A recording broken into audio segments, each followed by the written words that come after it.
নমস্কার, সবাই কেমন আছো? আজকে বিজয়া একাদশী, তাই বিজয়া একাদশীর ব্রত পালন করতে হবে। তো সকাল সকাল উঠে নিলাম, উঠে স্নান করেছি, স্নান করে পুজো দিতে চলে আসলাম। তা ভাবলাম একটু ভিডিও করে সবাইকে দেখাই আমার ঠাকুরের আসনটা। তারপর রান্না করতে চলে আসলাম। ব্যস্ত তো, সকালে সব স্কুল কলেজে যাবে, সেই জন্য তাড়াতাড়ি রান্না করার দরকার।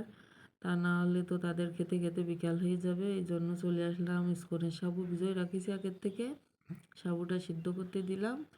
আর এই পাশে আলু ভাজা কুটে এনেছি, আলু ভাজা করব। আর সাবুটা একটু নাড়াচাড়া দিচ্ছি, একটু বেশি বেশি জল না দিলে সাবুটা আবার আঠা আঠা হয়ে যায়, তাই বেশি করে জল দিয়ে নিলাম।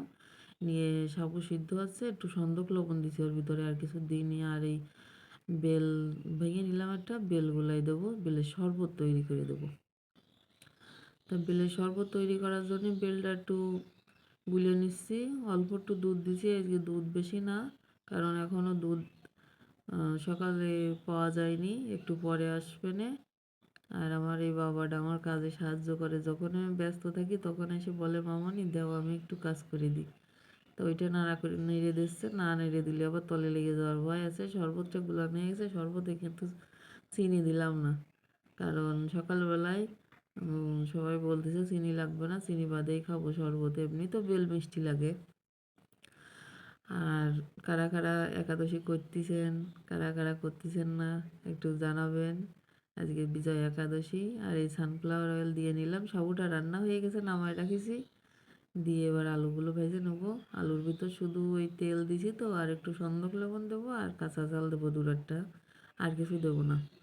দিয়ে আলুগুলো একটু ভালো করে ভেজে নেবো। আলু ভাজা দিয়ে ওই সাবু সিদ্ধ দিয়ে আসছে টিফিনের জন্য দিয়ে দেবো। আবার আসছে সকালে যদি একটু খাই খেলো, না খাই না খেলো, টিফিনের জন্য এগুলো দিয়ে দেবো। একটু ঠান্ডা করার জন্য প্লেটে দিয়ে দিলাম, ঠান্ডা হয়ে গেলে টিফিনের জন্য দিয়ে দেবো, কারণ টিফিনের জন্য না দিলে সব আসতে দেরি হয়ে যাবে, দেখা গেল খাওয়া হলো না আজকে।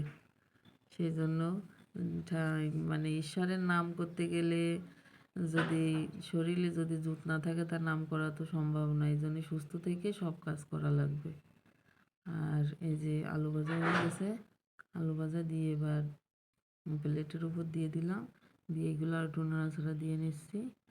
আর সবাই কিভাবে কি করেন একাদশীর দিন একটু জানাবেন। সবাইকে অনেক ধন্যবাদ। আর এই যে বাবা বসে বসে রেওয়াজ করতেছে, এটা আমি একটু ভিডিও করে নিচ্ছি, কিন্তু দেখে ফেলবে সে আবার।